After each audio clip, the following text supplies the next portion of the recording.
For all intents and purposes, the Kings weren't a bad team in 2024. They won 46 games, they ranked right around league average in both offensive and defensive rating, and they, of course, had a shot at the playoffs, but they ultimately missed the cut in the play-in tournament.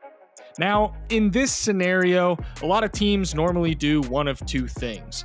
One, they could run it back and hope for some better luck next year. Or two, they could blow it up because based on modern front office philosophy in the NBA, if you miss the playoffs, then you might as well blow it up because you realistically don't have a shot.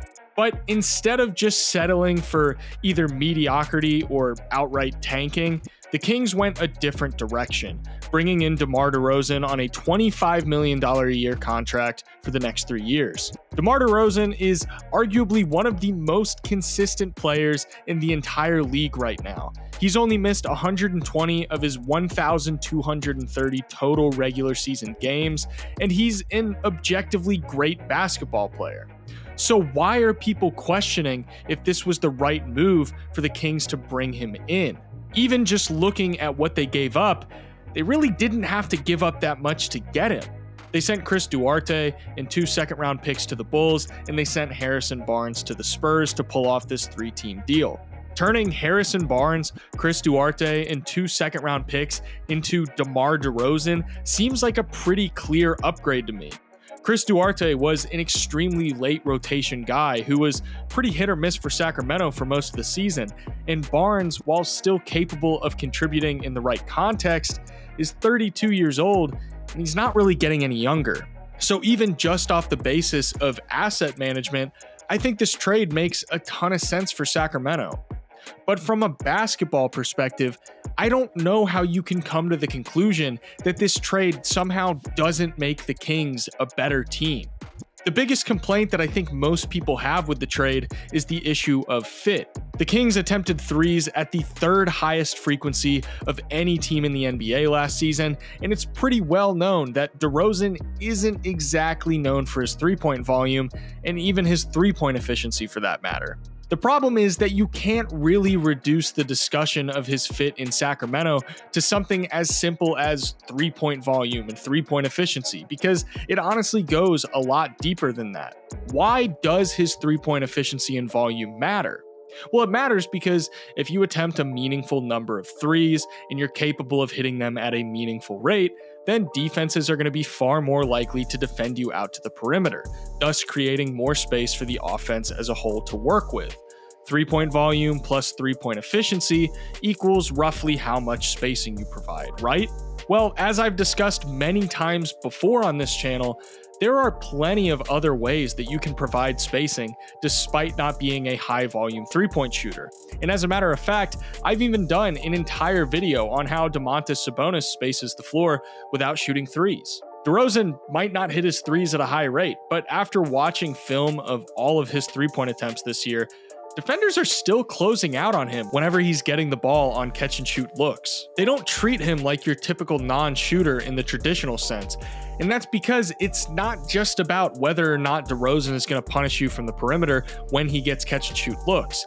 It's about what he can do with the ball in his hands once he gets that pass, and that's something that becomes far more difficult to defend. People seem to have forgotten that DeMar is one of the best isolation scorers in the entire league. Among the players that recorded at least 100 isolation possessions this past season, DeMar DeRozan was the 4th most efficient isolation scorer. The fact that he's such a dominant scorer in isolation can almost negate the fact that he may have suboptimal impact on your overall spacing because of the fact that he demands so much defensive attention when he has the ball in his hands and he's looking to score.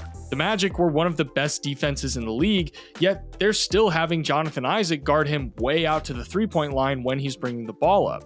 They know he's not going to shoot a three, but that's not really the point. They know that DeMar is fully capable of using that space that a defense provides to get to his spots so that he can get a shot that he's comfortable with. This is where I see some of the biggest misconceptions when talking about his fit. People think that this trade won't work because DeMar won't demand attention out past the three-point line, which just isn't true. If you've played basketball, you know that just because somebody may not be a threat from deep doesn't mean that you can just give them all the space in the world to work with. DeMar needs just one dribble inside the arc or a quick couple of moves to get to the elbow or the free throw line, and then he's already got you beat. If DeMar was only scoring in the paint, then this becomes a little bit of a different discussion, but that's just not the case. Just because he's not going to be pulling up from three doesn't mean you can just pack the paint. It's more about the fact that you can't surrender those first 1 or 2 steps inside the arc, because once you do, you've already given him enough time to go through his routine and figure out how to counter and burn you. He's incredibly creative when looking to score in the mid-range, and you can't just surrender that space. Just look at all these clips. Opposing teams have strong defenders on him, guarding him out to the three-point line because they know if they sag off of him, then he's going to find a way to use that space to get a bucket, because even against good defense, he's still capable of making those tough shots on them. He shot 46% from the mid-range during the 2023-24 season, which puts him among the best mid-range scorers in the league when you factor in the volume at which he's scoring in that area. And if DeMar were simply a black hole on offense that wasn't capable of turning advantages into high percentage offense, then maybe we could talk about this fit being pretty bad. But again, people seem to either be forgetting or they're just completely unaware of how reliable of a playmaking presence DeRozan can be. His drives do a great job of collapsing defenses, something that I'm sure the Kings are going to take full advantage of. Having 2 guys that can penetrate defenses at any given moment is going to do wonders for Sacramento's ability to collapse defenses and generate open looks for their shooters. On this play, even though Dort isn't super focused on DeMar as a corner shooter, Dort helping off a little bit gives DeMar plenty of space to get a head of steam going downhill, putting the defense into rotation with the weak side help coming over, leaving 2 shooters wide open for DeMar to choose from to sling it out to for 3. He had great chemistry with Nikola Vucevic, being fully capable of finding him in the pick and roll, taking advantage of when teams hedge him off of ball screens, and splitting his defenders or feeding it over top to Vuce on the short roll. This kind of stuff is going to do a lot for Sacramento, just having another guy that can operate with Sabonis in the pick and roll, allowing you to get even more out of De'Aaron Fox when defenses play off of him and try to slow down DeMar and Sabonis in a 2-man situation. It flew under the radar, but De'Aaron Fox quietly shot 39% on catch-and-shoot threes last year on pretty significant volume. He's going to do some major damage to teams when he's playing off ball instead of having the ball in his hands. And listen, that's not to say that I think DeRozan is going to come in on day one and need the ball in his hands at all times. I think he's going to be perfectly fine working off ball for a few reasons. The Kings can operate in a similar way to how the Bulls do on this possession, with Vooch getting the entry pass and drawing 2 defenders, prompting Dosunmu to make this cut to the basket. Even though the Pelicans aren't honoring DeMar out to the perimeter, all that ends up happening is DeMar gets plenty of space to work with on the cut to get to the basket and throw it down. Imagine in this situation, it's Fox driving in place of Caruso and Sabonis in the dunker spot, making this same kind of pass to DeRozan.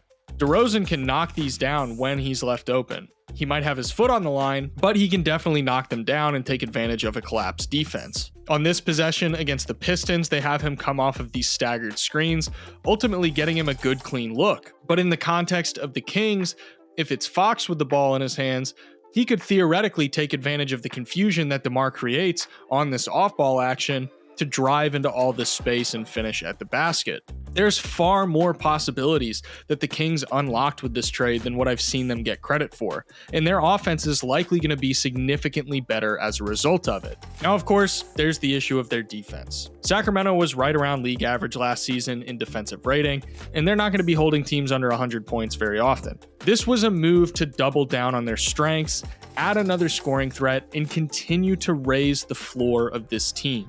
Do I think this move takes the Sacramento Kings over the top? Probably not. I think they've still got a ways to go. But is it a move that takes the Kings from fighting to stay in a play-in spot to instead being a team in the mix for a top 6 seed? Absolutely. Really hope you guys enjoyed this video. If you did, it would mean a lot if you considered subscribing and leaving a like. It seriously helps me out a ton. Regardless, thank you guys for watching, and I'll see you in the next one.